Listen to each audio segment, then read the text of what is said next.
Muito bom dia, senhores deputados. Cumprimentar necessariamente os nossos serviços e agradecer pelo apoio que têm também prestado. Dar as boas-vindas à senhora Secretária de Estado, Cristina Pinto Dias. Seja muito bem-vinda.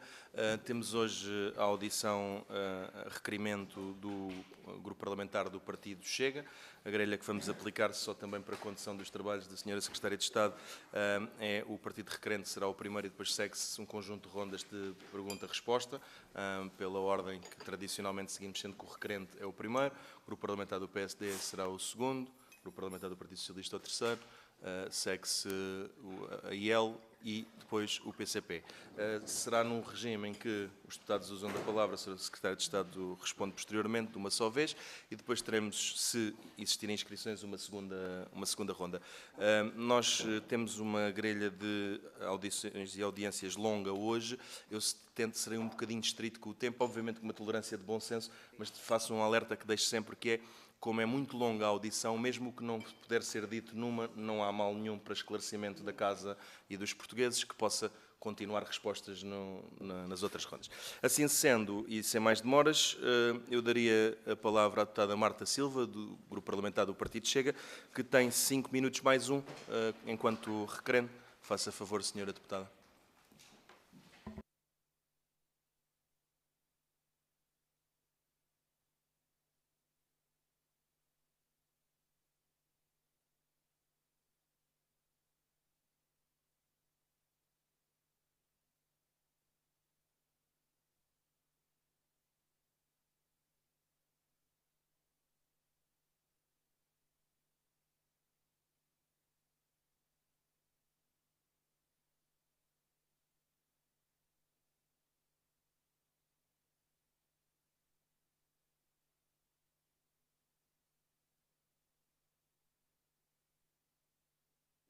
Este está. Mas este está desligado, veja lá. Este está ligado.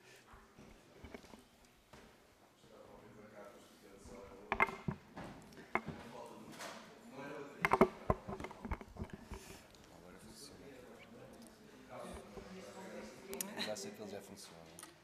Sim, funciona. Pronto, Sim, tá bom. Peço desculpa. Não tenho que pedir. Eu estava a dizer, depois de ouvirmos ontem a secretária, a Comissão de Utentes e o Conselho de Administração, percebemos que o que está em causa parece ser a falência de uma tutela que desde 2020 se demitiu das suas responsabilidades quando dispararam exponencialmente as supressões, e uma empresa que foi perdendo a confiança dos utentes.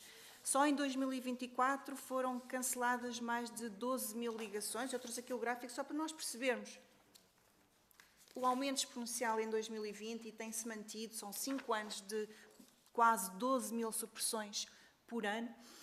Estamos a falar de milhares de trabalhadores, estudantes, mães, pais que ficam retidos em terra, que perderam horas de trabalho, que perdem salários, que perdem oportunidades de emprego, perdem, sobretudo, qualidade de vida. Estamos a falar também de famílias que já não conseguem organizar o seu dia-a-dia, mães que não conseguem ir buscar as crianças à escola porque nunca sabem se têm embarque ou não. E ontem a Presidente do Conselho de Administração admitiu aqui publicamente que a empresa tem falhado com os utentes. Pois claro que tem falhado, mas a pergunta é: quem é que responde por estas falhas? Quem é que assume esta responsabilidade destes últimos 5 anos com milhares de supressões? Porque a administração pode admitir, mas a responsabilidade final acaba por ser da tutela do atual governo, mas também, claro, dos anteriores que lançaram esta empresa para o abismo. E o caso da frota elétrica é paradigmático. Foi vendida como a grande revolução verde do transporte fluvial, mas o que temos é uma frota caríssima, mal concebida, com falhas estruturais graves, navios frágeis, incapazes de enfrentar as condições reais do Rio Tejo, navios que ficam parados ao primeiro problema técnico, com limitações estruturais e uma dependência clara de técnicos estrangeiros que são pagos a peso de ouro. Portanto, acho que podemos dizer que estamos perante um negócio ruinoso para o Estado e um embuste para os cidadãos. Foi vendido como transição energética, mas o que significa isto? Manter a frota a diesel com quase 30 anos de serviço, obsoleta, poluente, perigosa, ao mesmo tempo que se gastam milhões em navios elétricos que estão constantemente com falhas. E como se não bastasse, recebemos também denúncias de uma administração que, pelos vistos, governa por conveniência e não por estratégia, um Conselho de Administração que compra a paz social com acordos pouco claros, enquanto falha em tudo o que importa, que é dar um serviço público de qualidade. Portanto, a pergunta é o que é que fez a tutela? Soubemos que não tem respondido aos e-mails da Comissão do Utentes, bem sabemos que o problema não começou aqui, foi o Partido Socialista que avançou com este projeto mal planeado, sem estratégia, sem garantias de execução, sem sequer preparar as instalações e a formação do pessoal, foi o Partido Socialista que adjudicou navios sem baterias, portanto foi o Partido Socialista que iniciou este desastre, mas o que esperamos é que este Governo dê ele também sinais de que pretende corrigir este erro. E perante isto, e para terminar, deixo-lhe 3 questões muito diretas. Quem deve assumir, no seu entendimento, a responsabilidade pelos falhanços da Transtejo e pelo desastre da frota elétrica e do projeto da frota elétrica? Qual é que é o plano concreto, imediato, para pôr fim às supressões e devolver urgentemente a confiança aos utentes do Seixal e se, porventura, está ou não a ser preparado um processo de privatização da Transtejo? Para já são estas as minhas questões. Muito obrigada. Muito obrigado, Sra. Deputada, pelas questões formuladas. Sra. Secretária de Estado, faça favor. Tem igualmente 6 minutos para tempo de resposta. Sr. Presidente, senhoras e senhores deputados, não sei se temos aqui jornalistas, começar por agradecer, obviamente, a oportunidade que esta Comissão me dá, para, junto das senhoras e dos senhores deputados, esclarecer, peço desculpa, ouviram-me? Sim, peço desculpa. Esclarecer não só as senhoras e os senhores deputados, mas todos os portugueses, para quem orientamos a nossa ação e o nosso trabalho todos os dias. Obrigada, Sra. Deputada, pelas questões que me coloca, porque me dá a oportunidade de explicar. E, para explicar, eu iria começar por referir 2 marcos que nós consideramos absolutamente essenciais para explicar aonde chegamos. O primeiro, disse bem, portanto, tudo começou com navios que não tinham baterias, o que levou o Tribunal de Contas a concluir que se tratava de um negócio irracional e que lesava o interesse público. Depois temos um segundo episódio, igualmente marcante, e que tem que ver com, e já aqui os navios tinham baterias, chegaram a Lisboa, mas não tinham onde carregar as baterias. Portanto, estávamos a falar de navios que estavam a chegar e não existiam postos de carregamento para que pudessem ser alimentados. E aqui recordar que estes navios têm que estar ligados em permanência, de acordo com o que a empresa nos transmite, no sentido de, mesmo em doca, eles têm que estar sempre a ser carregados em modo lento. O que aconteceu, penso que todos se recordarão, foi que a empresa teve que contratar geradores alimentados a diesel para alimentar os navios elétricos. Agora, dizer-vos também que esta foi a única decisão que podia ser tomada naquela altura. Os navios não podiam ser desligados sob pena de se danificar de forma irreparável, quer os motores, quer todo o sistema elétrico. Mas isto para dizer o quê, Sra. Deputada, Srs. Deputados? Para partilhar convosco que, na nossa opinião, e estamos aqui porque o projeto padece, ou padeceu, melhor dizendo, de 4 fatores críticos conjugados, diria assim. Um primeiro, ser um projeto completamente novo, sem referências de projetos similares, sem histórico e sem ser testado. Uma segunda razão, um segundo fator, um projeto de concepção-construção especificamente para a Transtejo Soflusa. Um terceiro, ser um projeto com total ausência de planeamento e de todas as suas etapas planeadas e a respectiva calendarização, ou seja, os navios chegam primeiro que as torres de carregamento.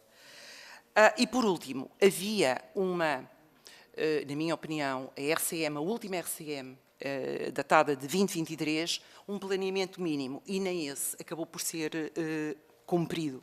Ou seja, na altura, a RCM previa que os postos de carregamento estariam todos instalados em fevereiro de 2024. Isto para vos dizer, Sr. Presidente, senhoras e senhores deputados, que é o produto, se quiserem, a herança que nós recebemos quando chegamos em abril de 2024. Não quero nem vou fazer juízos de valor de tudo o que aconteceu, apenas constatar estes factos. Foi assim que aconteceu. O que é que nós fizemos? Arregaçamos as mangas e focamos toda a nossa ação e todo o nosso trabalho permanente e diário para colocar ao serviço dos passageiros os navios novos, que afinal, almejados há mais de 20 anos, e que estavam parados em doca. Portanto, o importante era partir para a ação, não andar atrás de nada nem ninguém. O que temos de fazer para colocar os navios a funcionar ao serviço das pessoas. E esse foi o nosso foco exclusivamente. E daí que estão em causa valores na ordem dos 125 milhões de euros, se for contemplado, tal como previsto na RCM de 2023, o valor para um concurso público internacional para a manutenção dos navios na ordem dos 28,8 milhões de euros. E, portanto, o que nós fizemos, ou estamos a fazer, com rigor, com um calendário credível, de forma segura e de forma acelerada, o quanto antes, colocar os navios novos ao serviço das portuguesas e dos portugueses, nomeadamente dos seixalenses. Foram meses desafiantes, foram. Quando chegamos, o que é que tínhamos exatamente? Tínhamos 4 navios recepcionados, mas parados em doca, um há mais de 10 meses, porque tinha chegado em 2023. Os restantes 3 esperaram mais 5 meses para poderem começar a operar, mesmo que em período experimental. Porquê? Já disse, não havia nenhum posto de transformação instalado e a funcionar dos 4 que estavam previstos, não havia nenhuma torre de carregamento a funcionar das 5 que estavam previstas e, portanto, o que vos posso dizer é que a operação não estava preparada, nem a montante, nem a jusante, para responder nos tempos que estavam previstos e avançarmos com a ligação, que para isso que queremos e estamos a trabalhar. Sr. Presidente, senhoras e senhores deputados, este é o diagnóstico muito sucinto dos problemas que herdamos. Viramos a página e hoje, em 17 meses, o que temos? Temos 9 do total de 10 navios recepcionados com baterias. Estão instaladas as 5 torres de carregamento e a operar no Seixal, no Montijo, 2 em Caixo de Sodré e 1 em Cacilhas. Estão instaladas e a funcionar os postos de transformação, que é o que alimenta as torres de carregamento, e desde maio de 2025 está a operar a frota elétrica na ligação Seixal-Cacilhas, Seixal-Caixo de Sodré. Esgotei o meu tempo? Eu não ia interromper, já esgotou e já está com alguma tolerância, mas para Pronto. terminar, se quiser terminar o raciocínio... Não, agora ia venha dizer o que é que foi preciso fazermos para chegar lá, Vai mas ter- pode perfeitamente ficar para a ronda seguinte. Muito obrigada. Muito obrigado, Sra. Secretária de Estado. Vai ver que no final vai perceber que isto com harmonia vai ter a oportunidade de esclarecer Perfeito. tudo. Isso Dava mesmo. desde já a palavra ao deputado do PSD, Alexandre Poço. Faça favor, Sr. Deputado. Tem 6 minutos. Muito obrigado, Sr. Presidente. Cumprimento as senhoras e os senhores deputados. Cumprimento também a Sra. Secretária de Estado da Mobilidade, doutora Cristina Pinto Dias. Agradeço as suas explicações iniciais e antes de partir para as minhas questões e as questões do Grupo Parlamentar do PSD, eu queria aqui ressalvar algo que, depois de termos ouvido ontem a Comissão do TENTES, o Conselho de Administração e agora também a sua explicação inicial, toda esta situação, e para ser relativamente simpático, ou tentar ser simpático, toda esta situação se reveste de um caráter bastante caricato.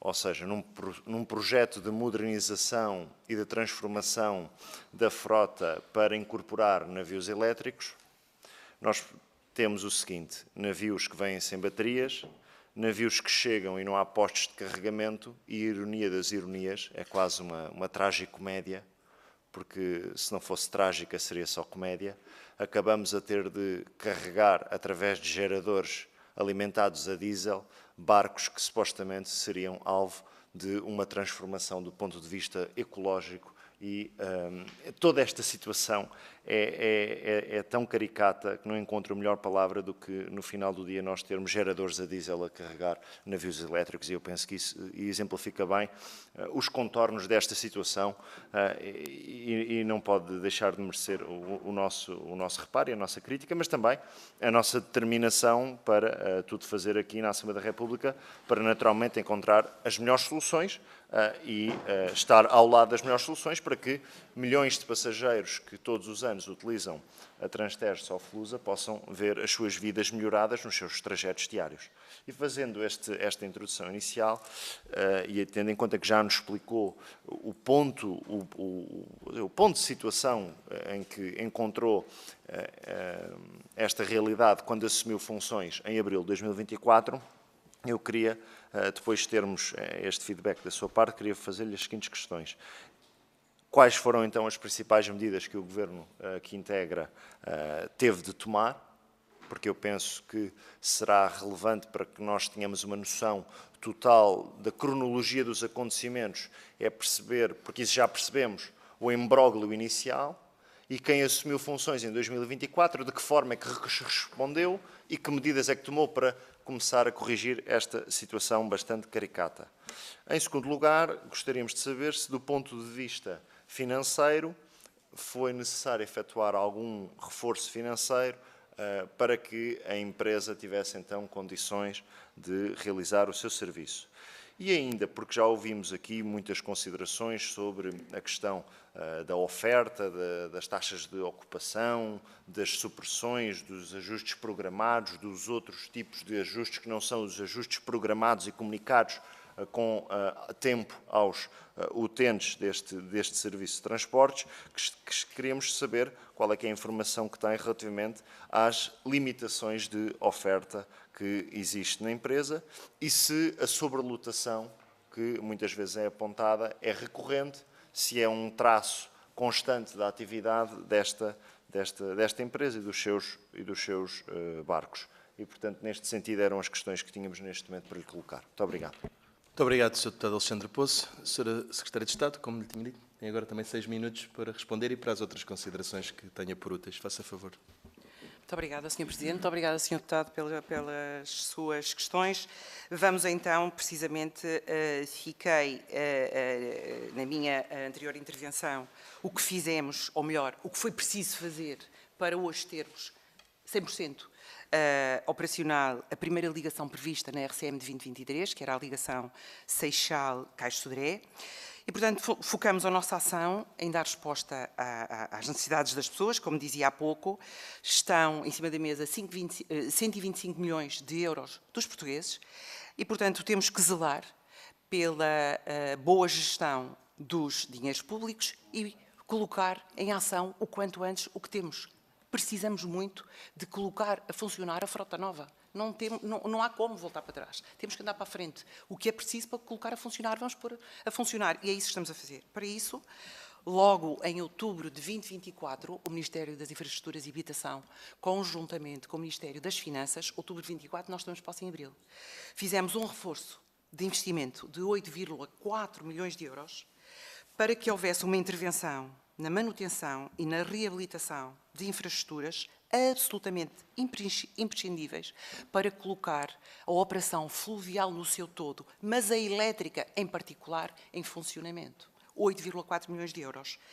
Desde cravação de estacas, fixação de pontões nos terminais do Caixo de Sodré, Porto Brandão, Seixal e Montijo, a intervenção na muralha da Trafaria, investimentos nas defensas que são para pôr os pontões com as torres de carregamento no Seixal, Caixo de Sodré, beneficiações dos terminais. Tudo isto tivemos que fazer, ou autorizar para que fosse feito.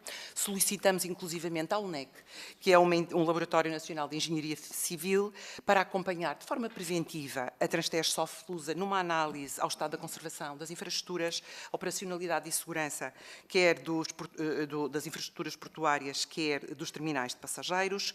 Determinamos que a fase experimental tinha que arrancar, porque só numa fase experimental é que nós iríamos ter a verdadeira dimensão dos problemas que a operação, quando fosse aberta aos passageiros, iria suscitar. Portanto, pressionar um bocadinho para avançarmos para essa fase experimental. Em boa hora o fizemos, demorou 8 meses. E em maio de 2025 é aberta pela primeira vez uma operação 100% elétrica de 3 navios, que ontem aqui a nossa representante da Comissão de Utentes dos Transportes Públicos de Seixal disse, e muito bem, que tem, ou pelo menos neste momento sente, que há 2 meses a operação está estabilizada. Ela acrescentava inclusivamente, vamos ver se é sol de pouca dura, mas isto é o melhor testemunho de que as coisas estão a funcionar. Agora vamos ao período longo, ao período experimental que foi longo. E foi longo desde logo porque, primeiro de tudo, tinham que estar salvaguardadas desde condições de segurança, formação dos marinheiros e dos mestres para esta nova tecnologia. No final do dia estamos a falar de... Eles fizeram aqui uma verdadeira gestão de mudança de um processo absolutamente transformador, que foi passar do mecânico para o digital. Os navios são em tudo diferente daquilo que eles estavam habituados a operar.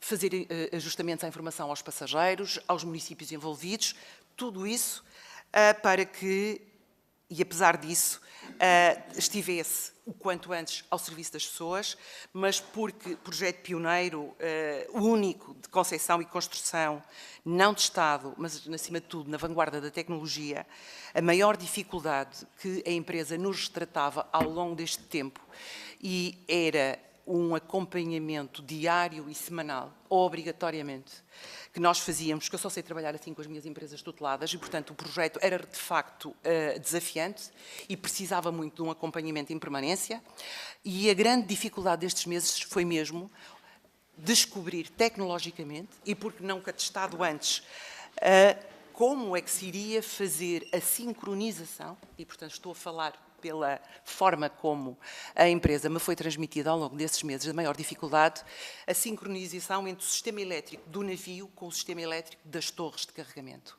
Uma vez o navio carregava, outra vez o navio não carregava. É verdade, supressões, é verdade, mas estávamos a falar de um período experimental, ainda não estávamos em operação. A operação só começou em maio.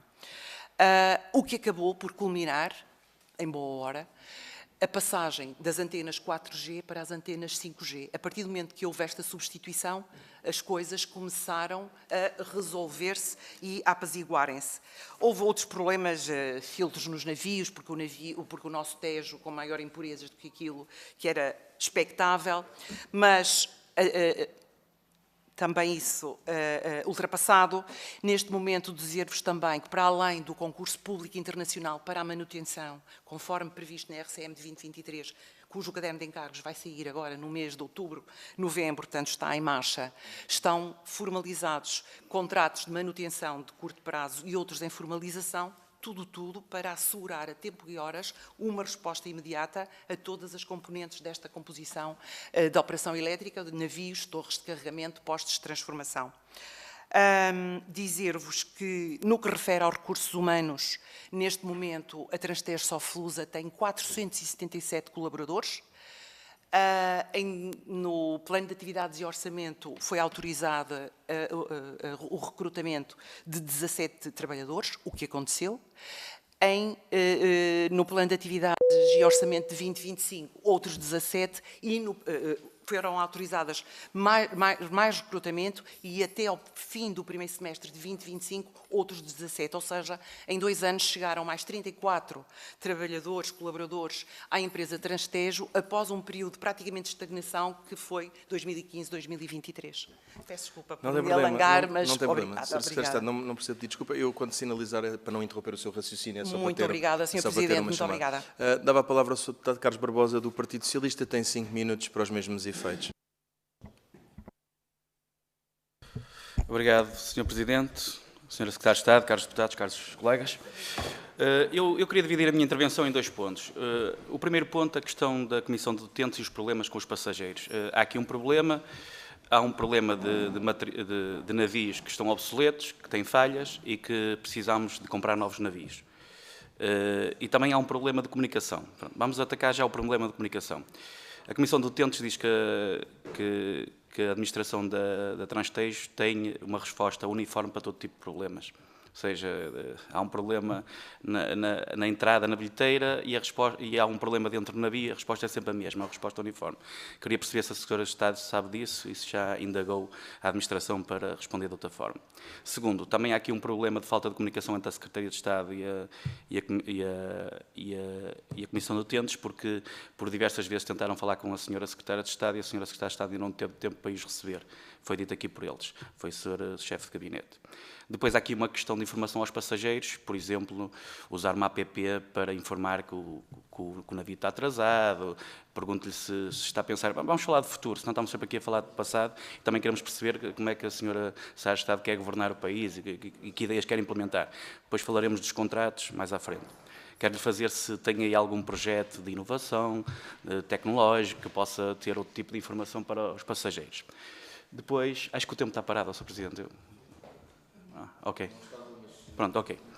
Depois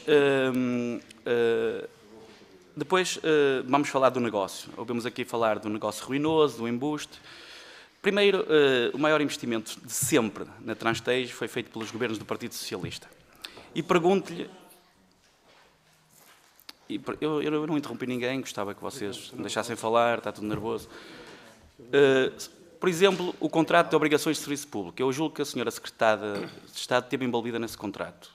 Se não esteve, deve-lhe ter passado pelas mãos nas anteriores funções. Pergunto-lhe qual é a mais-valia de uma empresa como a Transtejo ter um contrato de obrigações de serviço público, que foi assinado por nós. Depois, um conjunto de obras nos terminais, Barreiro, Seixal, Almada, disse que está a dar continuidade às obras, muito bem, porque os processos não param e temos que continuar a investir. Depois, a maior compra de sempre de embarcações, e vamos falar das embarcações. Negócio ruinoso, embuste. A Senhora Secretária de Estado recebeu alguma documentação, alguma informação que há ali crimes, que há ali negócios ruinosos? Se sim, fez alguma queixa ao Ministério Público? E depois de ter lido nas notícias de um conjunto de falhas, nunca pediu à administração da Transtejo para fazer uma auditoria a todo aquele processo? Não tem, se toda a gente tem dúvidas, porque é que fazem auditoria? Porque nós ontem recebemos aqui um conjunto de documentos, uns contratos, uns autos de recepção, ou seja, que mandaram, infelizmente só mandaram para a senhora deputada do Chega. Parece que aqui não há mais deputados. Mas depois percebe-se bem que aquilo não dá de ter grande importância, porque se aquilo tivesse importância, o André Ventura já tinha feito um vídeo com os papéis a mostrar a toda a gente, por isso aquilo não há de ter muita importância. Depois foi dito aqui... Deixa eu ouvir. Depois, a Senhora Secretária de Estado, há muitos anos trabalha nas áreas de manutenção, foi até presidente de uma empresa de manutenção.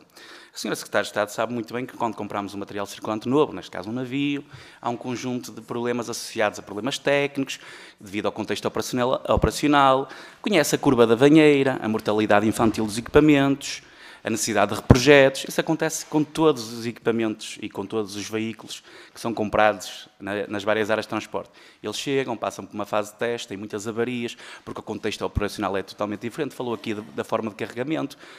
De certeza que a ondulação aqui no Rio Tejo é totalmente diferente da ondulação no Rio Douro. Por isso, a forma como a carga é feita tem de ser diferente. É normal que o próprio software, percebendo que há uma falha de contacto, liberte o carregamento para não haver um curto-circuito. Ou seja, está tudo a ser resolvido. Porque aquilo que percebemos é que, até pelo Conselho de Administração, é que, na verdade, ao que parece, os backsleds já começam a funcionar, há um crescimento do número de passageiros, a nível de fiabilidade, já começam a ter alguma fiabilidade depois de resolvidos os problemas iniciais, ou seja, aqui um conjunto de coisas que estão a ser feitas e que foram feitas, que é, passamos a ideia que é tudo um embuste, que isto é uma vergonha, na verdade é que não vamos atrás perceber o que é que aconteceu ao longo dos anos, sempre que compramos este tipo de equipamentos, quando compramos comboios, por exemplo, para a Metro do Porto, os problemas técnicos que tivemos ao início, quando compramos, por exemplo, os comboios alfa-pendulares, houve momentos que metade da frota estava parada por problemas técnicos, e depois também não conseguimos explicar, e era isso que a Senhora Secretária de Estado devia explicar muito bem, por exemplo, está a lançar um concurso de alta velocidade. É um processo de construção da linha, mas não está lá a sinalização. Por isso é muito normal que se comprem barcos, que se comprem as baterias à parte e que se compre o posto de carregamento. E, por sorte, os postos de carregamento até ganham uma empresa portuguesa. Até foi uma boa ideia dividir isto por lotes, porque até ganhou uma empresa portuguesa, segundo o Conselho de Administração disse aqui ontem. Agora, a Senhora Secretária de Estado disse, pegou num problema e teve de resolver o problema. O que é que resolveu? Pediu a quem ganhou o contrato para executar? Aplicou penalidade porque eles não estavam a executar? É isso que nós queremos perceber. Ou seja, havia um contrato, o fornecedor, e depois falou aqui da cronologia. Eu pergunto-lhe se tem na sua posse o mapa cronológico de todos os fornecimentos para perceber se a administração anterior errou, porque disse que a cronologia se calhar estava errada. Acha que a administração anterior não planeou ter um posto de carregamento no mesmo dia que chegava ao barco? Acha que alguém acredita nisso? Como é óbvio, houve um problema do fornecedor. E a senhora Secretária de Estado sabe muito bem que depois de feito o contrato público, depois de assinado, a única coisa que tem na sua mão para o obrigar a cumprir o contrato é aplicar penalidades. Não há outra forma. Fica amarrado a um contrato. Quando muito, a senhora Secretária de Estado podia pedir para rasgar o contrato, mas sabe que depois tem problemas no tribunal, um conjunto de problemas, e tem de lançar um novo contrato, que ainda é atrasar mais o processo. Portanto, é preciso explicar estas coisas todas aos deputados, senão fica aqui uma nuvem que o negócio foi ruinoso, que quem passou por lá é tudo incompetentes. Isso não é verdade. Muito obrigado, Sr. Deputado. Peço desculpa à Comissão pelo seguinte. O Sr. Deputado Carlos Barbosa teve mais 45 segundos do que era suposto. Eu farei a compensação devida se for necessário, ou seja, ninguém deixará de ter a palavra se ainda tiver questões a colocar. Sra. Secretária de Estado, para o mesmo efeito, tem 5 minutos.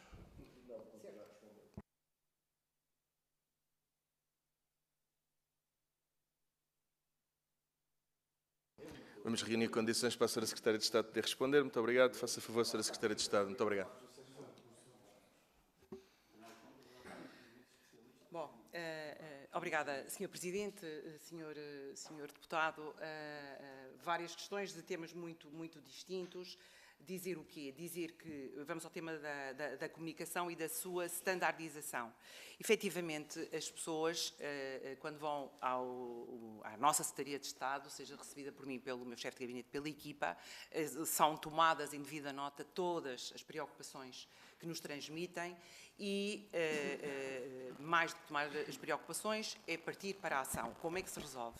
De imediato, portanto, as circunstâncias ou os factos que a senhora Cristina Pereira, portanto, a Presidente ou a representante da Comissão do Utente dos Transportes Públicos do Seixal nos levou, foi precisamente da comunicação, que tinha essa standardização. Neste momento, o que lhe posso dizer é que isso já não acontece dessa forma.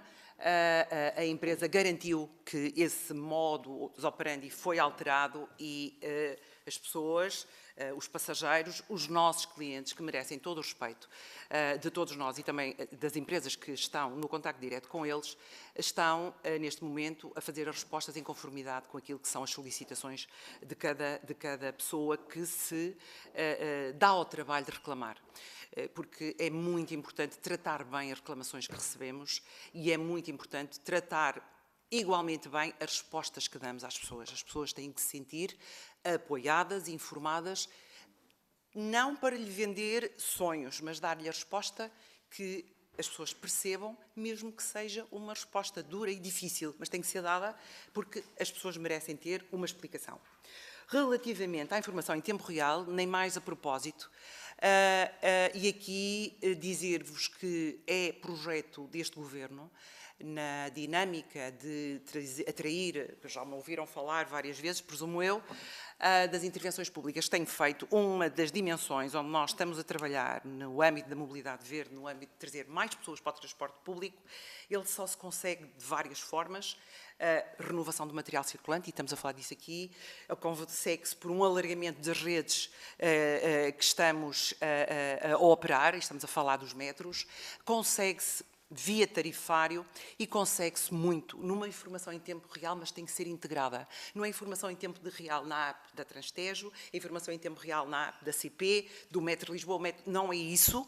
Temos que ter uma informação em tempo real que o passageiro faça a sua deslocação de A a Z, sabendo sempre o que é que o espera no passo seguinte. É nisso que estamos a trabalhar, é para isso que estamos a trabalhar e, portanto, relativamente à app, sim senhores, aliás, e já que aqui estamos e porque também navegamos um bocadinho aos comboios, à ferrovia, dizer que está em período experimental na app da CP a possibilidade de se carregar o passo ferroviário verde de forma digital. Precisa só ter o cartão do cidadão, não precisa de ir à bilheteira, não precisa de gastar 12 euros para obter o cartão físico, basta pôr o seu cartão de cidadão, aparece a fotografia e fica automaticamente possuidor de um cartão Passo Ferroviário Verde, 20 euros para andar em todo o nosso país, de norte a sul.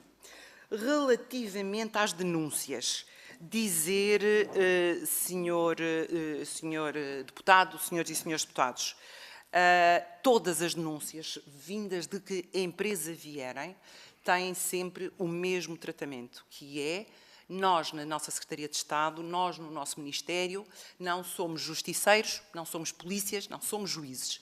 Então, o procedimento que estamos a utilizar é endereçar todas as denúncias de acordo com o seu âmbito para IGF, Autoridade de Auditoria da IGF, Tribunal de Contas, e algumas delas foram para a ACT, Autoridade para as Condições do Trabalho. Dizer-vos também, respondendo a uma pergunta da senhora deputada Marta Silva, que até ao momento não tivemos ainda nenhuma resposta de nenhuma destas entidades às várias denúncias que vamos recebendo. Como imaginam, são muitas empresas públicas, muitas empresas tuteladas, públicas e não públicas, e, portanto, as denúncias são de vária ordem e todas têm exatamente o mesmo tratamento, de serem endereçadas para as entidades competentes para obter a sua avaliação e a sua resposta. E, portanto, dizer o quê? Já acabou. Muito obrigada, fica para a próxima. Sr. Secretário de Estado, ficamos com isto. Eu não interrompo, que é para poder concluir Muito qualquer obrigada, raciocínio. Sr. Presidente, agradeço imenso. Ainda vamos ter segunda ronda de qualquer forma depois, portanto também terá essa oportunidade. Eu dava agora a palavra perdão, à deputada Angélica de Teresa, da Iniciativa Liberal. Faça favor, Sra. Deputada, tem 4 minutos. Muito obrigada, Sr. Presidente. Cumprimentar naturalmente a Sra. Secretária de Estado. Esta empresa pública recebeu mais de 100 milhões de euros de investimento para renovar a frota de barcos que liga Lisboa à margem sul, e com isto parece-me que estamos todos de acordo. Mas infelizmente isto é um exemplo de má gestão. Aliás, mais do que má gestão, é quase uma anedota, porque era como se nós comprássemos um esquentador a gás para a nossa casa e não tivéssemos gás em casa. E não há forma de amenizar uma coisa que realmente é uma gestão anedótica. A aquisição de barcos elétricos visava modernizar a frota, mas o que temos aqui é o oposto. Temos barcos parados por avarias sucessivas, embarcações novas a carregar com geradores a gasóleo, por falhas dos postos de carregamento, incompatibilidades entre uma coisa e outra, e um serviço que é menos confiável para as pessoas que querem chegar à outra margem a tempo e horas. Em agosto havia barcos que estavam encostados por já estarem inoperacionais, e em junho chegou a haver 5 desses barcos que estavam completamente parados. Portanto, isto é um autêntico desastre operacional, para não lhe chamar outra coisa. Assinaram contratos também sem salvaguardar cláusulas operacionais robustas e continuaram a anunciar melhorias enquanto o serviço era suprimido. Mais grave, no nosso entender, é que só em julho é que finalmente se assinou um contrato de manutenção global para estes navios, ou seja, os barcos começaram a operar sem que houvesse um contrato que garantisse que houvesse, de facto, uma resposta eficaz a estas avarias. Face a tudo isto, eu tenho algumas questões que gostaria de lhe colocar. Por que razão os navios foram recebidos e colocados ao serviço sem que houvesse um contrato de manutenção em vigor? Esta era a primeira questão. Quem aprovou os requisitos técnicos do caderno de encargos desta compra, que não se adequa efetivamente ao Rio Tejo? E a senhora Secretária de Estado disse, e bem, que era preciso fazer e, portanto, pôr os navios a funcionar, e que não era polícia, mas, senhora Secretária de Estado, enquanto as pessoas não forem responsabilizadas, isto vai continuar a acontecer. As pessoas podem tomar as decisões que quiserem, mesmo as mais absurdas, que é aquilo que está a ser debatido aqui, porque nada lhes acontece. E nós, nesse sentido, não concordamos com esta postura. As pessoas, de facto, têm que ser responsabilizadas. Falou na instalação de vários carregadores, mas gostaria de clarificar se o conflito entre o carregamento, propriamente dito, e os próprios barcos já foi totalmente ultrapassado, porque eu isso não percebi na sua intervenção, ou se ainda não. Quantos casos ou seja, em quantos casos foram acionadas as penalizações contratuais por inoperância, porque isto foi dito, inclusive, pelo Sr. Ministro. E, portanto, qual é o montante efetivo recuperado por estes incumprimentos? Porque, naturalmente, que os operadores também têm que ser chamados à responsabilidade. Quando é que, realisticamente, toda a frota estará, de uma vez por todas, operacional e integrada com o sistema de carregamento? Porque agora é isso que é preciso resolver. Qual é o impacto, se há algum impacto estimado, da perda de passageiros nestas ligações a ambas as margens e quais são as ações previstas para recuperar essa confiança? Porque não basta dizer aos utentes, olha, temos pena, mas isto não está a funcionar e, portanto, voltem no outro dia. As pessoas têm que ser reassarcidas desta inoperância. E, portanto, sobretudo, eu acho que é realmente fundamental assumir a responsabilidade por uma transição energética, que todos queremos, eu acho que não há aqui ninguém que não queira esta transição energética, mas que em vez de ser um exemplo de inovação, se tornou uma caricatura. Muito obrigada, Sra. Secretária de Estado. Muito obrigado, Sra. Deputada. Muito obrigado, Sra. Deputada Angélica, também pelo cumprimento dos tempos. Sra. Secretária de Estado, 4 minutos para o mesmo efeito.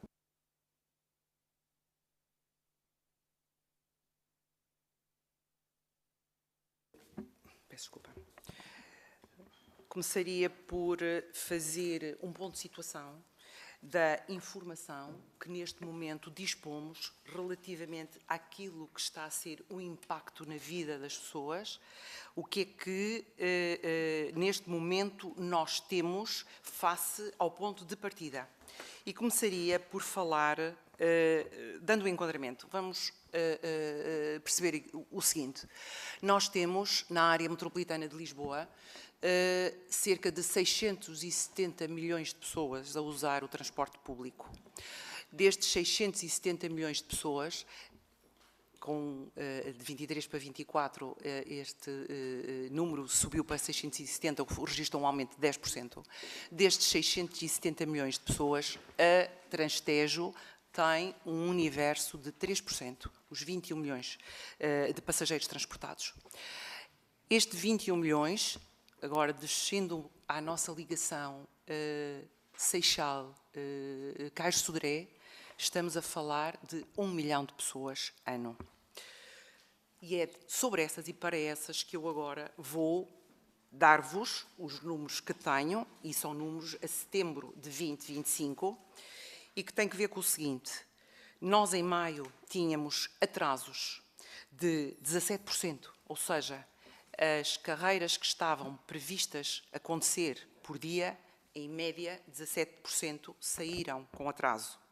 Hoje, setembro de 2025, os atrasos registados são de 7%. As supressões, e aqui gostava muito de esclarecer porque creio que existe, pelo menos para mim, gerou-me confusão, como dizia o nosso deputado Carlos Barbosa, há muitos anos que eu trabalho nestas áreas e para mim, quando eu deixo de fazer, vamos simplificar, o navio das 9 e passei a fazê-lo às 9h10, eu não tive uma supressão, eu tive uma alteração de horário. E, portanto, daquela notícia da passada sexta-feira de 12 mil supressões, 10 mil dessas foram mudanças de horário. Sobram 2 mil. 2 mil supressões registadas em 24 foram metade das registadas em 23. E, portanto, é disso que estamos a falar neste momento. Isto relativamente supressões, relativamente ao impacto nas pessoas, e em nada das minhas palavras que acabei de dizer iliba ou desresponsabiliza um atraso, uma supressão, como aqui ouvimos ontem. Aquela pessoa que não consegue chegar a horas ao infantário para ir buscar a sua criança ou as suas crianças. Aquele jovem que não conseguiu chegar a horas ao exame na faculdade e, por essa via, não o pôde realizar. Aquela pessoa que tinha uma cirurgia e que, por esta via, não o conseguiu realizar, é irreparável. É irreparável. Daí que, como disse e vou repetir, a ação do Governo é olhar para o que está, aproveitar o que está e pôr rapidamente a funcionar e ao serviço de todos. Porque, senhores deputados e senhoras deputadas, senhor Presidente, quando nós conseguirmos, e vou responder à pergunta da senhora deputada da Iniciativa Liberal, quando nós conseguirmos colocar os navios novos todos ao serviço destas 3 linhas, automaticamente estamos a libertar os navios antigos para poder reforçar, ou pelo menos completar, criar alguma redundância nas outras 2 linhas que são igualmente fundamentais. Estou a falar de Barreiro e Trafaria. Portanto, este é o nosso ponto. Não estamos...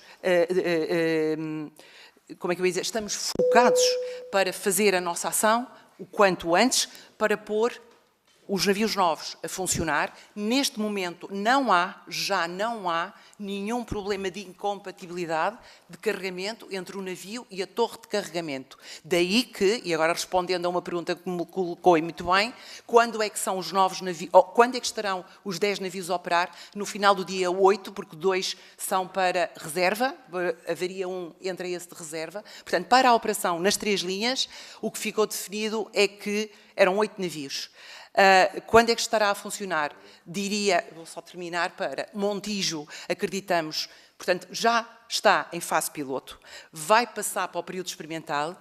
Olhando para a curva de aprendizagem que se fez no Seixal, o principal problema foi fazer esta conexão resolvida. Acredito que não vamos ter surpresas na ligação Montijo-Caixo Sodré já está testado porque responde a Seixal e, portanto, diria com alguma convicção e de forma muito confiante que até ao final do ano teremos Montijo e depois, durante o ano de 2026, Cacilhas, e aí temos outra dimensão de problemas, mas temos que pôr os 10 navios ao serviço dos portugueses, ao serviço do transporte público. Não é só a Transtejo que perde toda a cadeia de valor que é feita em transporte público. Dizer-vos Muito já bem. dei tolerância máxima que posso dar, que é 2 minutos, não me leva a mal, mas terá a oportunidade nas demais. Obrigada, Sr. Presidente. Não tem problema, tentarei sempre dar o máximo de tolerância possível, de mais que 2 minutos, depois já perturbo. Dava a palavra ao Sr. Deputado Jorge Pinto, do Grupo Parlamentar do Partido Livre. Peço desculpa, Sr. Secretário, mas já era muito tempo. Muito obrigado, Sr. Presidente. Cumprimento as senhoras e os senhores deputados, cumprimento a senhora Secretária de Estado.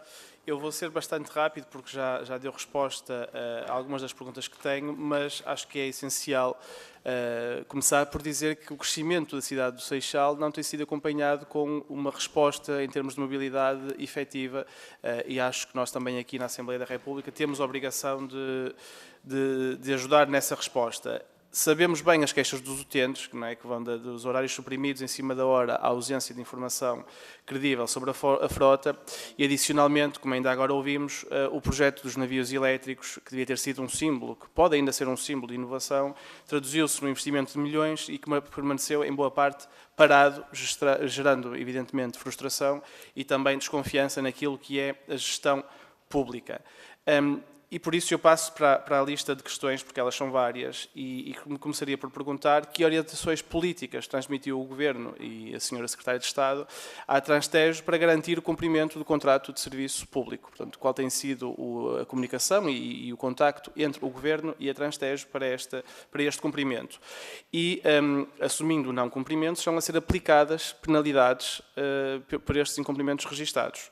E, se sim, se pode indicar, então, quais foram as penalidades e as verbas aplicadas. Sobre as supressões, deu-nos agora um número, enfim, acho que é discutível que a leitura possa ser essa, mas, no fundo, a pergunta é se há estimativas sobre os impactos diretos em trabalhadores e estudantes afetados. Referiu que isso acontece, portanto, se temos alguma estimativa de números. Uma outra pergunta, se o Governo tem sido informado do facto de existirem navios parados e quais os problemas ou avarias que provocam a paragem destes navios e a questão seguinte, quando é que esperamos então que eles possam estar prontos a navegar?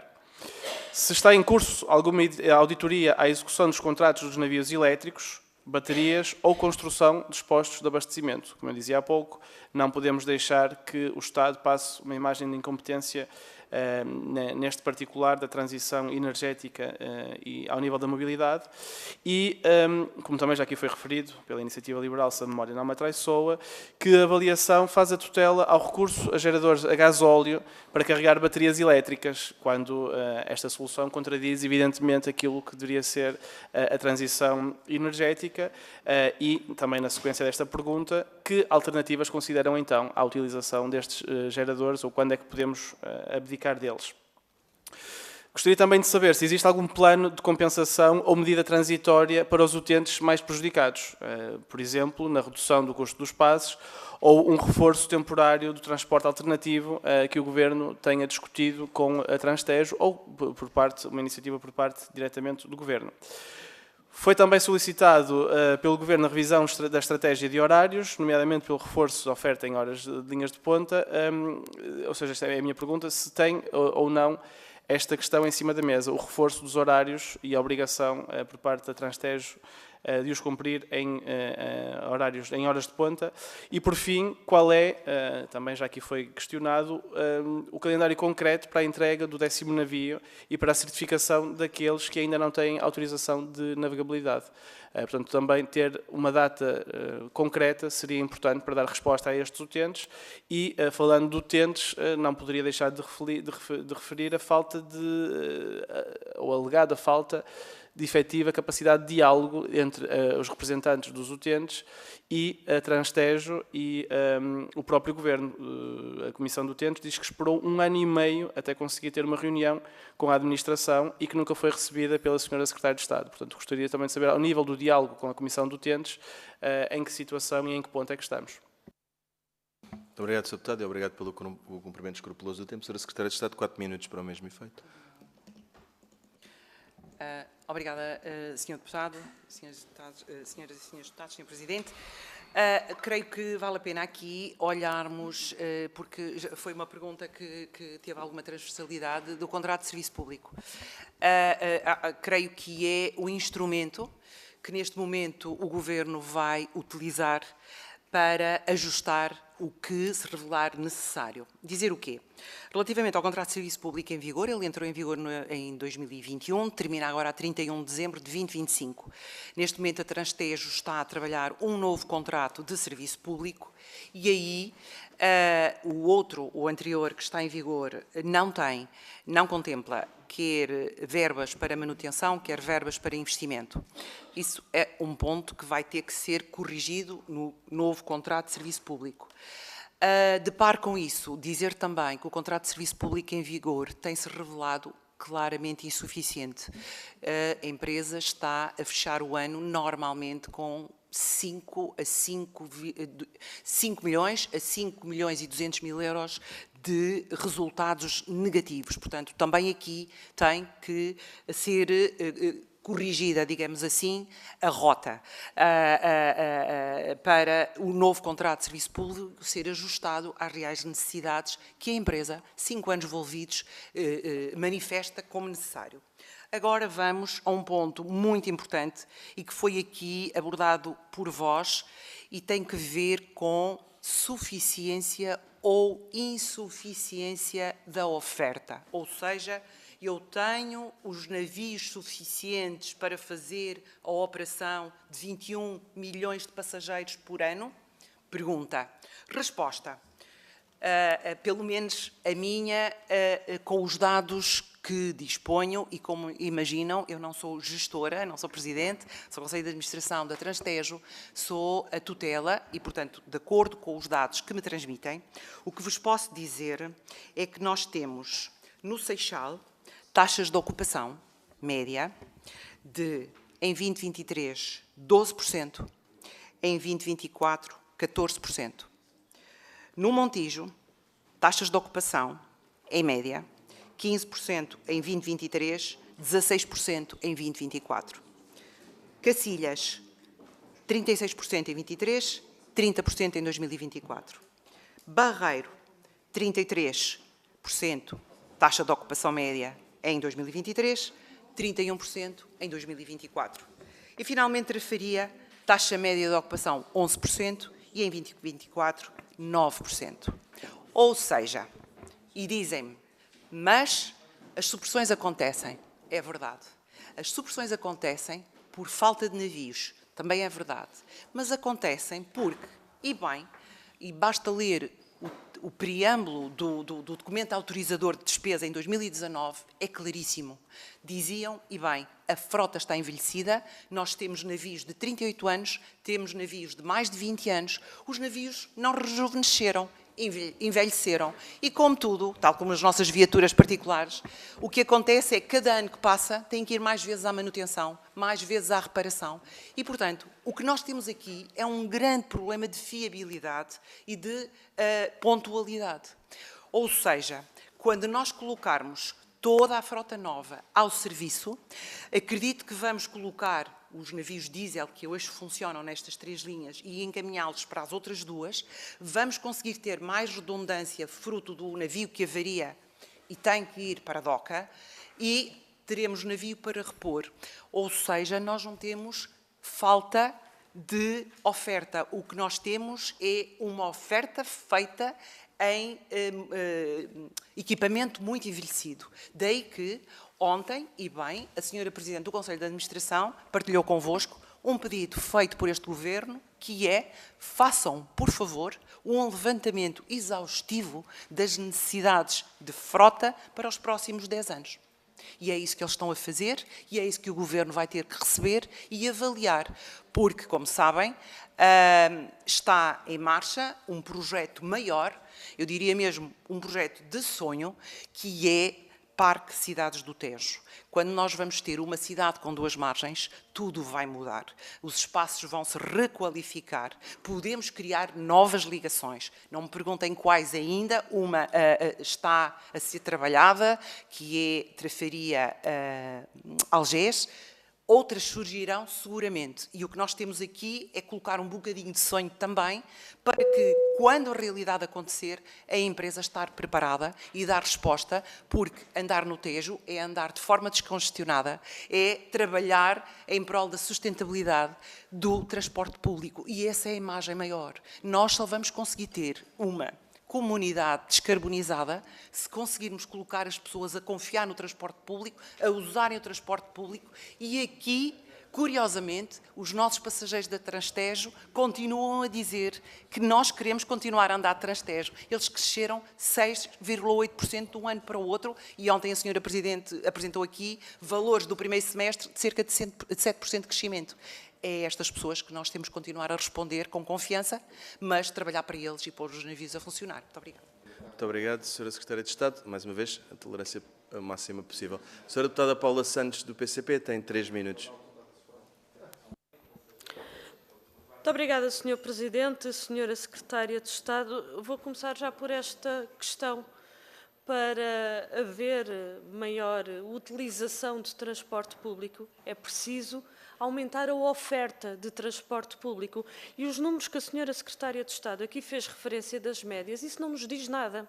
Porque quem vai apanhar o transporte fluvial em Cacilhas à hora de ponta da manhã, chega lá e muitas vezes não consegue entrar no bar porque já está cheio.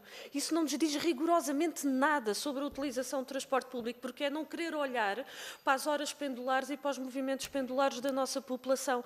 E para termos mais utentes no transporte fluvial, aquilo que são necessários são mais horários. Não é fazer aquilo que foi feito em maio deste ano, na ligação entre o Seixal e Caxedré. Senhora Secretária de Estado, isto faz toda a diferença. Eu sou utente desse transporte público, faz toda a diferença. E haviam horários das 8h10, das 8h30 e das 8h50 e passou a haver das 8h20 e das 8h50. Diga lá ou não é, não diga lá, se há ou não há aqui uma supressão de um transporte. Houve uma redução efetiva, houve menos um transporte fluvial. E isso tem impacto na vida das pessoas, no que estava a dizer, no chegar ao horário de trabalho, neste caso concreto, no chegar à escola, tem impacto e faz diferença este tempo na vida das pessoas.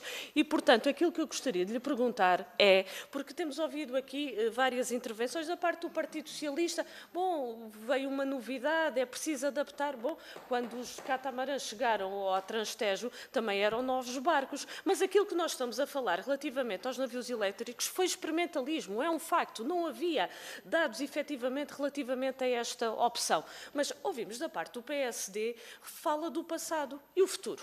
Porque a questão aqui é o futuro. Como é que se vai resolver estes problemas? Quando é que o Governo vai acabar com estas supressões? Esta é uma resposta que os utentes querem saber, porque fez aqui referência à operação do Seixal. Estamos agora com 100%. Vamos ver, agora quando vier o inverno, há outras adversidades. Sabemos que estes navios não são adequados para a realidade e para as condições do Rio Tejo, mas não quero estar a antecipar isso. O Montijo tem a ver supressões, Cacilhas, que há supressões todos os dias, porque aquilo que nós temos é, do Seixal, na hora de ponta são 30 e 30 minutos, é regra. De Cacilhas são de 15 em 15 minutos. Na Trafaria, 1 hora. É esta a resposta para os utentes optarem pelo transporte público? É isto que o Governo acha? E, portanto, esta era a questão que queria colocar, uma das questões que queria colocar, porque foi dito aqui ontem que há falta de fiabilidade, não há redundância da frota. E eu creio que isto exige que a necessidade, ficou aqui bem clara, a necessidade do reforço da frota. Para a Transtejo, tendo em conta a necessidade do alargamento dos horários, tendo em conta a necessidade ou seja, de cumprir aquilo que está, de alargar, mas ter, de facto, esta perspectiva de reforço do investimento no transporte público. Esta era uma das questões que queria aqui colocar. Sobre as penalizações à Transtejo, gostaria também de lhe colocar o seguinte, porque ontem foi aqui dito claro que a Transtejo iria ser penalizada pelo incumprimento do contrato de serviço público. Qual é que é o impacto que isso tem? Porque isso significa que os recursos já são poucos para o investimento na manutenção. Com estas penalizações, bom, a empresa ainda cria mais dificuldades, mas queríamos perceber concretamente quais é que são estas penalizações e foram referidas que já chegaram 2020, 2021 e 2022, quer dizer que ainda vão chegar os dos anos seguintes que continuou a haver supressões. Eu gostaria também de lhe colocar o seguinte, porque relativamente ao futuro, ontem também foi dito, a senhora Secretária de Estado já fez aqui referência ao levantamento das necessidades, mas qual é que é a perspectiva do Governo, de facto, para o transporte fluvial no Rio Tejo, para a Transtejo, porque estas supressões que estão a acontecer não são, ou seja, são supressões que são com os navios que a Transtejo já tinha e pronto, e a questão não só da sua resolução, mas de facto a perspectiva de futuro, porque essa é a questão fundamental também relativamente a esta matéria. Obrigado, Sra. Deputada. Sra. Ministra, peço desculpa. Sra. Secretária de Estado tem 3 minutos para o mesmo efeito. Eu não me queria repetir, mas inteiramente de acordo quando me diz que quando temos supressões estamos a falar ter o navio às 8h10, às 8h20 e às 8h30, quando se lhe tira o das 8h10, creio que foi isso que me disse, vai impactar nas pessoas, obviamente, e o navio a seguir, claro, vai cheio e provavelmente há pessoas que vão ficar no cais. Indiscutivelmente, reconhecemos isso, sabemos isso, mas eu tive o cuidado de pedir a carga máxima, e depois se quiserem posso partilhar convosco tranquilamente, de todas as linhas, qual é o pico de procura e nunca passou os 70%, mesmo nas situações em que não há, portanto, é suprimido o navio e depois fica tudo no cais para entrar no navio seguinte. São estes os dados que eu tenho. Mas isso era o que eu dizia há pouco, basta uma pessoa a quem a vida falhou no exame, na cirurgia, o que seja, e já é um prejuízo maior. O transporte público nunca ficará bem nessa fotografia. Não é assim que se atrai pessoas para o transporte público. Estamos de acordo, Sra. Deputada? Relativamente às penalizações, eu gostava muito de vos dizer um número. O certo é que, como sabem, o Estado tem a entidade gestora que faz a gestão dos contratos de serviço público que estão em operação nas diferentes empresas, na CP, na Transtejo, e, portanto, que é o IMT, o Instituto de Mobilidade dos Transportes. Neste momento, sei que a empresa já recebeu do IMT um valor, eu ainda não o tenho. Ontem falaram aqui de 1 milhão de euros, não faço ideia ainda se é o valor certo, se não é, portanto eu não gostaria de estar aqui a fechar um valor para o qual ainda formalmente não tenho conhecimento. Nem formalmente, nem informalmente, não me chegou de todo esse valor ainda. Mas sim, vai haver uma penalização. E sim, é a empresa a ser penalizada 2 vezes, mas também tem que haver responsabilização. Porque senão não valia a pena fazer a assinatura do contrato de serviço público. Se era para continuar como sempre foi, portanto, há uma mais-valia aqui de termos um contrato de serviço público.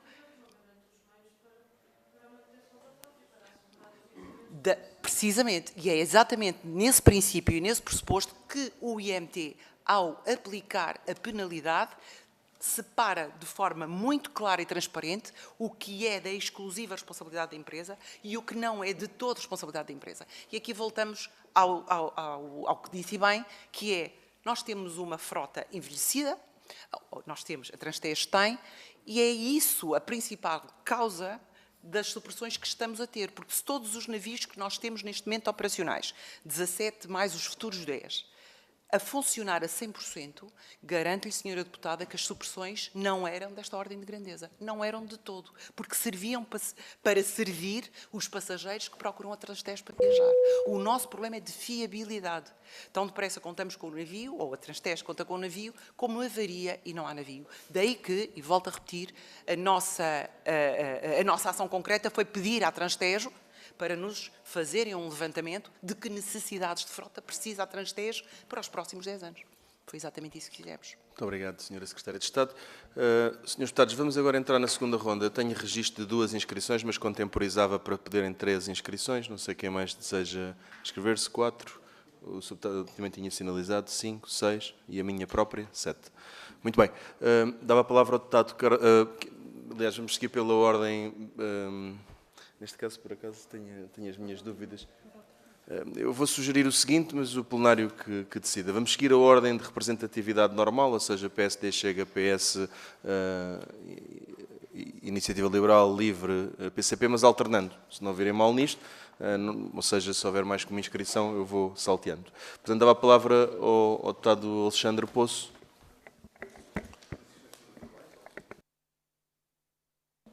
Não, é tudo agrupado, Srs. Deputados. Os deputados estejam familiarizados. Se vão ser sequenciais. Eu só estou a dizer é que vou dar a palavra ao PS. Cada deputado individualmente pode se inscrever. Sim. Aliás, vocês estão os 2 inscritos. Os Srs. Deputados Carlos Barbosa e Frederico Francisco estão os 2 inscritos.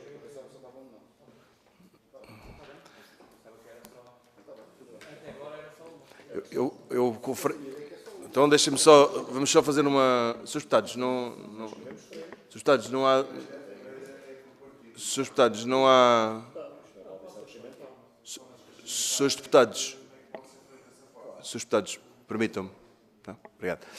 O que o Sr. Deputado Alexandre Poço e o Deputado Carlos Barbosa do Partido Chega acabam de dizer foi a mesma questão que eu coloquei aos serviços, ou seja, nas regimentais de terceira ronda costuma ser assim, nestas não. Portanto, vamos manter a praxis normal, que é 1 por partido, e é só pedir ao Partido Socialista que depois cooptasse entre um dos senhores deputados, mas isso não tem problema. O Sr. Deputado Alexandre Poço do PSD tem a palavra.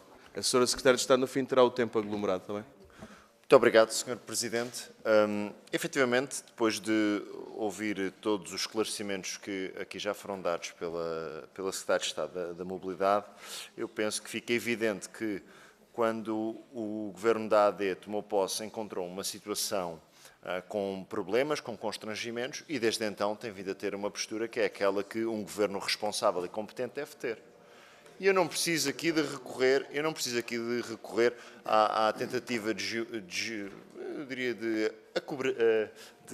não vou usar este termo, de contorcionismo, sim, de contorcionismo que o Partido Socialista faz nesta questão, como se justificar que a frota que era envelhecida, ao necessitar de ser renovada, então isso justifica tudo aquilo que aconteceu depois. Por amor de Deus, ou seja, não há nenhuma justificação para aquilo que aconteceu depois, apenas e só porque antigamente a frota estava a necessitar de renovação e, como já aqui foi subejamente discutido, é uma frota que ainda está relativamente envelhecida, ou seja, não passa um pano por cima de tudo aquilo que aconteceu com a contratação destes navios elétricos. E por isso é que o referimos. Mas eu gostava de destacar este ponto.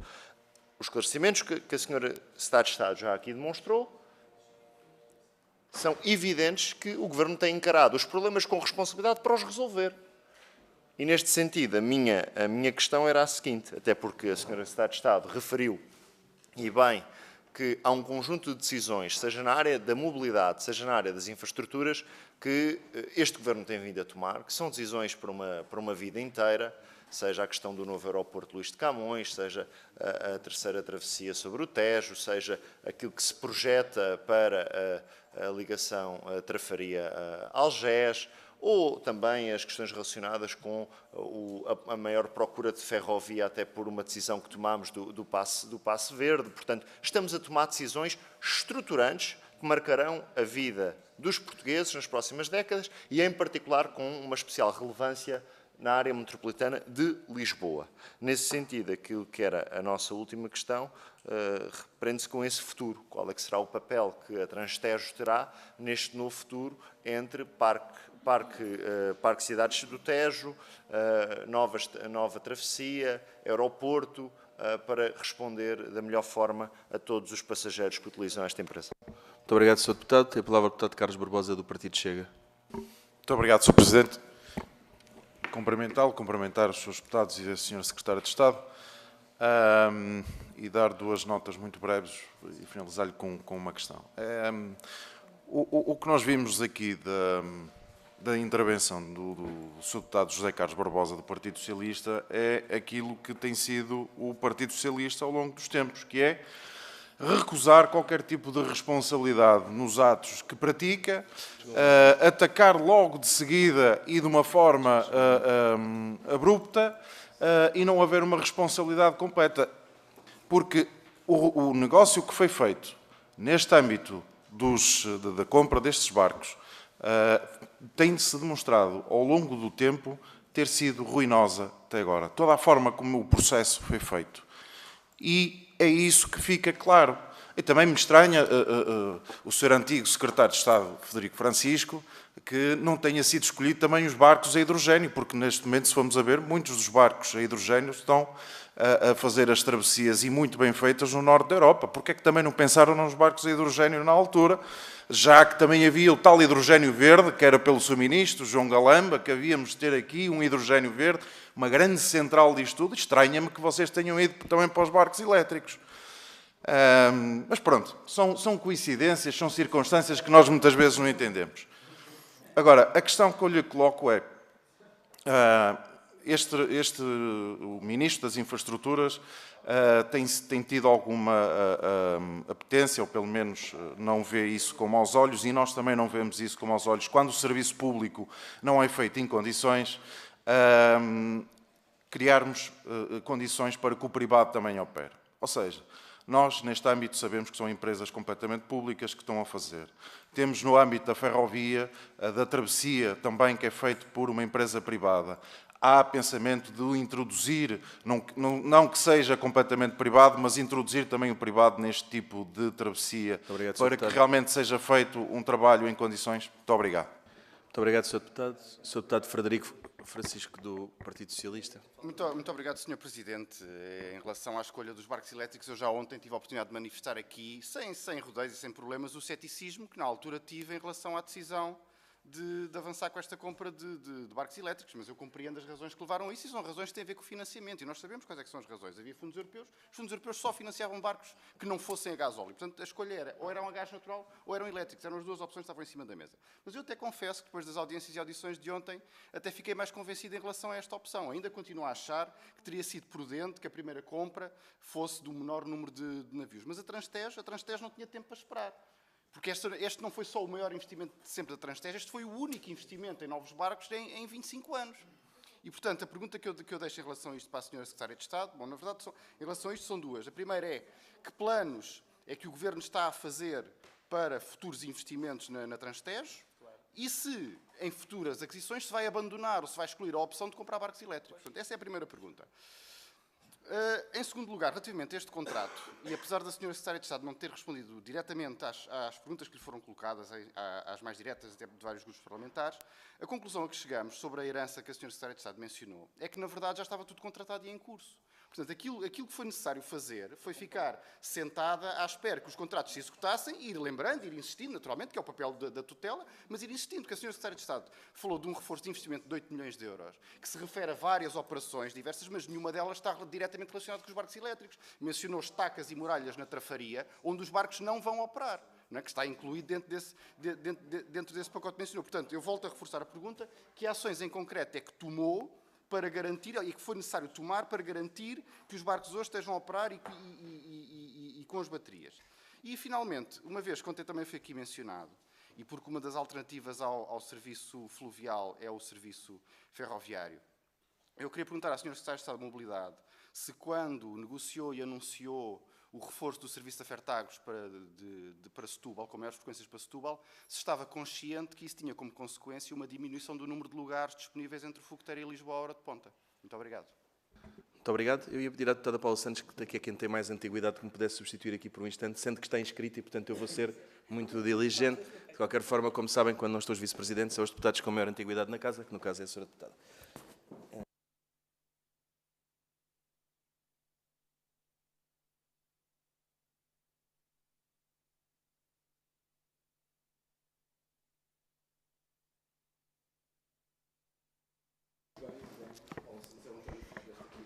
Isso dá mais antiguidade, tem que se lhe diga.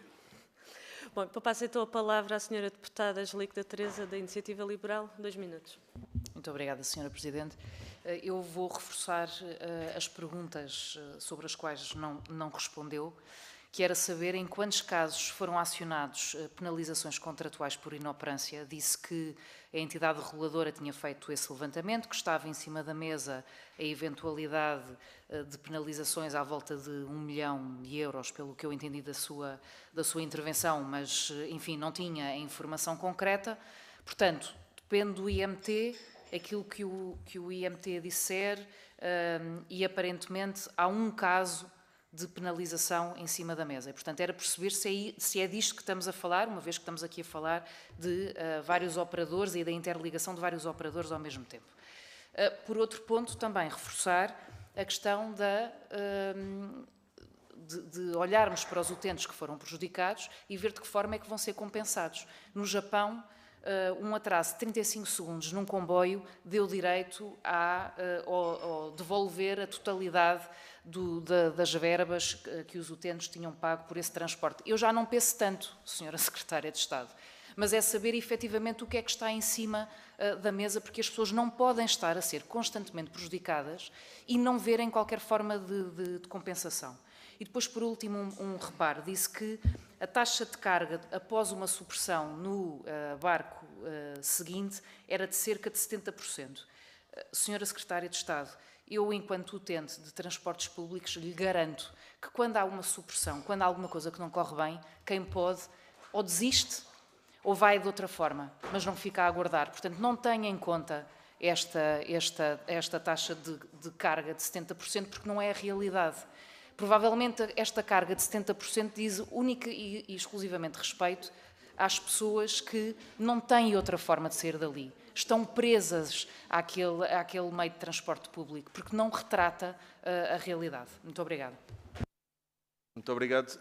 Eu não tomei nota da inscrição do deputado Jorge Pinto, não a fez. Sra. Deputada Paula Santos, consegui cumprir com regressar a tempo de não perturbar a sua intervenção. Faça favor. 2 minutos. Muito obrigado. Sra. Secretária de Estado, fez referência há pouco que nos dados que dispunha o pico correspondia a uma utilização de 70%, creio que era na ordem de 70%. Isso gera uma outra questão, que é, mas quer dizer que, não estando o navio completo em termos de ocupação, não deixam entrar mais pessoas? Ou as pessoas... Porque isso não corresponde, porque há situações em que isso acontece. Não é possível esses dados que está a referir em determinadas horas. E médias aqui não nos servem, porque estamos a falar depois também de utilização, e a verdade é que as pessoas ficam, de facto, determinados momentos a aguardar porque não conseguiram, o barco já tinha a sua lotação, já estava totalmente lotado. O Sr. Secretário de Estado, eu gostaria que nos clarificasse, de facto, esta questão que é, qual é que é o compromisso que o Governo vai assumir para acabar com as supressões de uma vez? Na sua intervenção, falou muito dos navios elétricos, mas estão a haver supressões em ligações que não estão a ser asseguradas por navios elétricos. No Montijo, em Cacilhas, para dar estes dois exemplos. Esta era uma questão. A outra questão é, fez referência aos barcos, aos navios que vão avariando, e agora não estamos a falar também dos elétricos, estamos a falar dos convencionais. Mas a questão que eu gostaria de lhe colocar é o que é que está a ser feito, qual é que é o plano de manutenção desses navios? Porque a verdade é que isso acontece porque não está a ser assegurada a manutenção que deveria ser. E eu queria recordar que este orçamento de 2025 é da responsabilidade do governo do PSD e do CDS. Nós, inclusivamente, tivemos a oportunidade de apresentar uma proposta para reforçar a verba para a manutenção da frota, que foi chumbada. E, pelos vistos, a realidade está à vista que ela faz mesmo falta, porque aquilo que está a acontecer neste momento não é só os problemas na ligação Seixal-Caixo-Sodré, que veremos como é que vai continuar, porque a necessidade, de facto, de reforçar em termos das ligações, mas nas outras ligações também há problemas. E eu, para terminar, queria só fazer uma referência. Aquilo que nos garante e aquilo que é necessário é o investimento na gestão pública. Nós temos o exemplo, em particular, na margem sul do Tejo, de uma linha, uma operação ferroviária que é totalmente privatizada, que em 25 anos não adquiriu um comboio, os comboios são do Estado e que anda a funcionar em muitas horas, em particular nas horas de ponta, totalmente lotado, com as pessoas como se fossem sardinha em lata. Eu creio que não é esta a solução que é necessária. Muito obrigado, Sra. Deputada. A Sra. Secretária de Estado tem a palavra para finalizar. Tem 8 minutos. Não lhe vou pedir que não os use, mas vou só alertar todos os senhores deputados que a nossa segunda audição devia começar agora às 11h30. De qualquer forma, disponha do tempo que necessitar. Faça favor. Muito obrigado.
Essa dificuldade.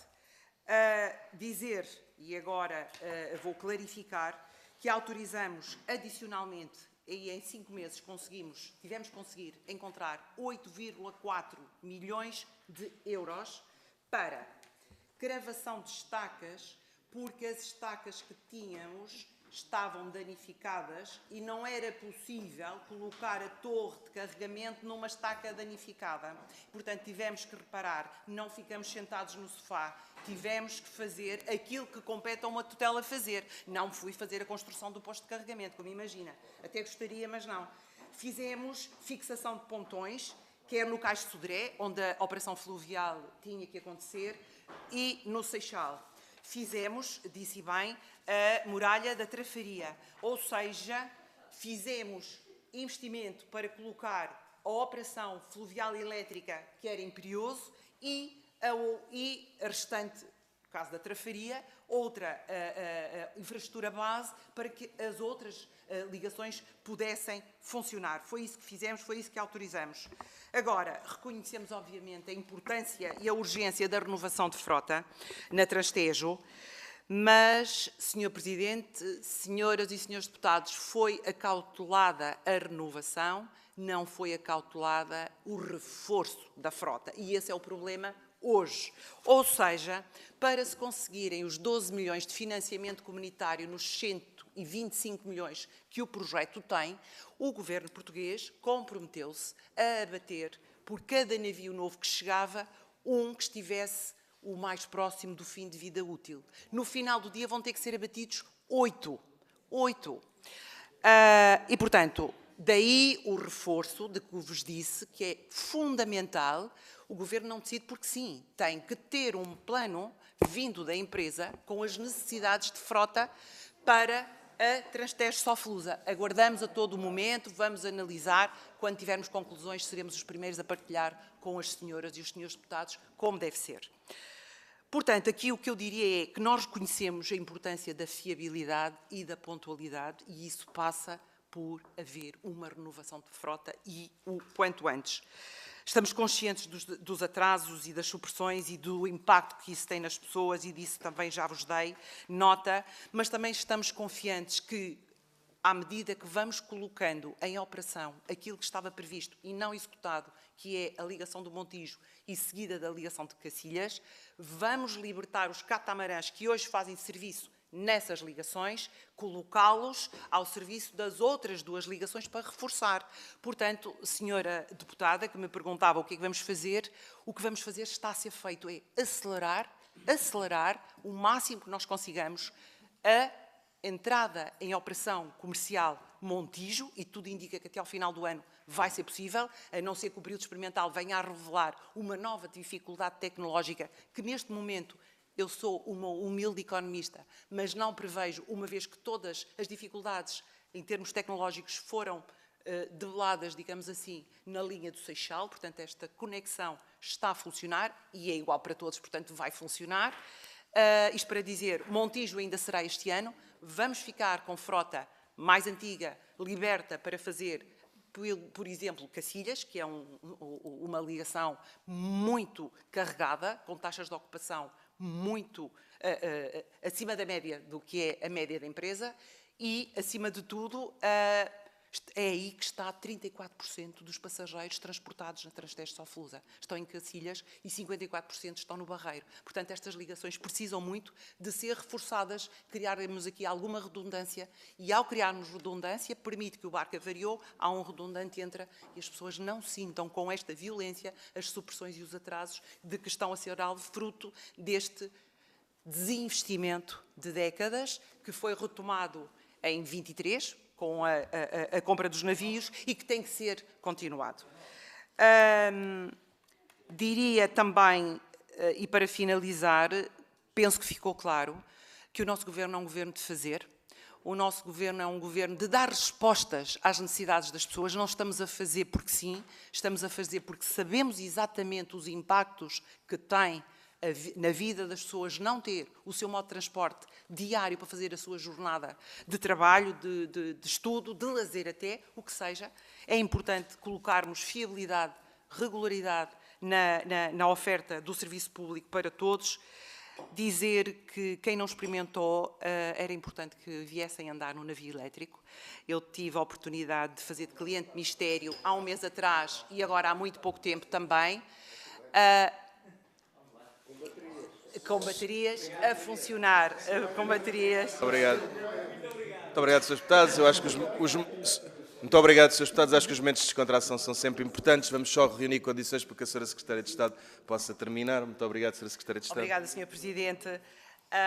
Queria aqui, não podia deixar de o fazer, aproveitar este momento para endereçar o nosso muito obrigada aos trabalhadores da Transtejo pela forma como encararam todo este processo de transformação. Foi um verdadeiro projeto de gestão de mudança. O certo é que a linha já está a funcionar, é comercial, está ao serviço dos portugueses e eles ajudaram-nos a conseguirmos esse desafio. Estava encalhado, nós desencalhamos e nós pusemos ao serviço das pessoas. Deixar igualmente um agradecimento a todas as portuguesas e portugueses que escolhem a Transtejo para viajar em transporte público e um particular obrigada às pessoas do Seixal pela resiliência que hoje têm, e ontem aqui a sua representante deu nota e testemunho, há 2 meses, uma operação a funcionar, estabilizada, e é isso que vamos querer para o Montijo e é isso que vamos querer para Cacilhas. Muito obrigada a todos. Muito obrigado, senhora Secretária. Não há terceira ronda, Srs. Deputados. Obrigado a todos por me terem ajudado a conduzir os trabalhos. Sr. Deputado, queria agradecer ao Sr. Secretário de Estado a presença, desejar-lhe uma continuação de bom mandato e cá estaremos para o que for necessário. De bom trabalho. Vamos terminar então e pedir aos que pudessem chamar a APTAD.